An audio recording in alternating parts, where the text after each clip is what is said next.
TNPSC group 2 2A பொது அறிவு வினா. பாரதியாரை பற்றி கீழ்க்கண்ட கூற்றுகளில் சரியானது எது? 1. பாரதியார் 1905ஆம் ஆண்டில் காசியில் நடைபெற்ற இந்திய தேசிய கருத்தரங்கில் கலந்து கொண்டார். 2. அவர் 1906இல் பால பாரத சபா என்ற அமைப்பை சென்னையில் ஏற்படுத்தினார். 3. அவர் 1907ஆம் ஆண்டு சூரத் காங்கிரஸ் கூட்டத்தில் வ.உ.சி.யுடன் கலந்து கொண்டார். 4. அவர் வங்கமே வாழியவே என்ற பாடலை இயற்றியுள்ளார். Option A, B, C, D 4 கொடுத்துருக்கு. ஏ 1, 2 கூற்றுகள் சரியானவை. மேலே 4 கூற்றுகள் கொடுத்துருக்கு.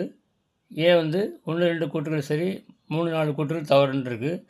பி 1, 2, 3, 4 கூற்றுகள் சரியானவை. சி 1, 2, 3 கூற்றுகள் சரியானவை, 4வது கூற்று தவறு. டி 1, 2, 3, 4 கூற்றுகள் தவறானது. இதில் எல்லா கூற்றுகளுமே சரி.